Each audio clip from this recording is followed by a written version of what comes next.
ദൈവത്തിന് സ്തുതി. സങ്കീർത്തനം 94.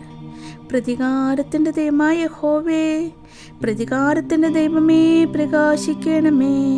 ഭൂമിയുടെ ന്യായാധിപതി എഴുന്നേൽക്കണമേ. ടെമ്പികൾക്ക് നീ പ്രതികാരം ചെയ്യണമേ. യഹോവേ, ദുഷ്ടന്മാർ എത്രത്തോളം ഘോഷിച്ചുല്ലസിക്കും. അവർ സഹാരിച്ചോ ധാർഷ്ട്യം സംസാരിക്കുന്നു. നീതികേട് പ്രവർത്തിക്കുന്നവർക്ക് ഏവരും വമ്പു പറയുന്നു. യഹോവേ, അവർ നിന്റെ ജനത്തെ തകർത്തു കളയുന്നു, നിന്റെ അവകാശത്തെ പീഡിപ്പിക്കുന്നു.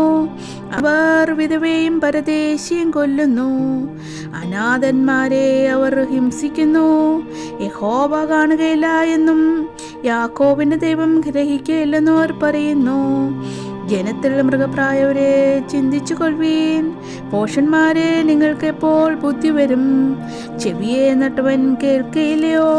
കണ്ണിനെ നിർമ്മിച്ചവൻ കാണുകയില്ലയോ? ജാതികളെ ശിക്ഷിക്കുന്നവൻ ശാസിക്കുകയില്ലയോ? അവൻ മർത്യർക്ക് ഞാൻ ഉപദേശിച്ചു കൊടുക്കുകയില്ലയോ? മനുഷ്യരുടെ വിചാരങ്ങളെ മായെന്ന് യഹോവ അറിയുന്നു. യഹോവേ, ദുഷ്ടന് കുഴി കുഴിക്കുവോളം അനർത്ഥ ദിവസത്തിൽ നീ അവനെ വിശ്രമിപ്പിക്കേണ്ടേനെ. നീ ശിക്ഷിക്കുകയും നിന്റെ ന്യായപ്രമാണം നീ ഉപദേശിക്കുകയും ചെയ്യുന്ന മനുഷ്യൻ ഭാഗ്യവാൻ.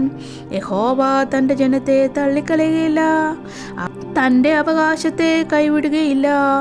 ന്യായവിധി നീതിയിലേക്ക് തിരിഞ്ഞവരും പരമാർത്ഥ ഹൃദയമുള്ളവരെയൊക്കെയും അതിനോട് യോജിക്കും.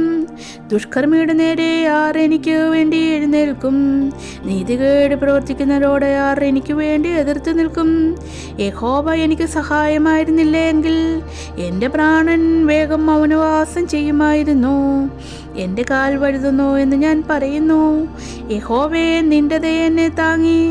എൻ്റെ ഉള്ളിലെ വിചാരങ്ങളുടെ ബഹുത്വത്തിൽ നിന്റെ ആശ്വാസങ്ങൾ എൻ്റെ പ്രാണനെ തണുപ്പിക്കുന്നു. നിയമത്തിന് വിരോധമായി കഷ്ടത നിർമ്മിക്കുന്നു. ദുഷ്ടസിംഹാസനത്തിന് നിന്നോട് സഖ്യതയുണ്ടാകുമോ? നീതിമാന്റെ പ്രാണന് വിരോധമായി അവർ കൂട്ടം കൂടുന്നു.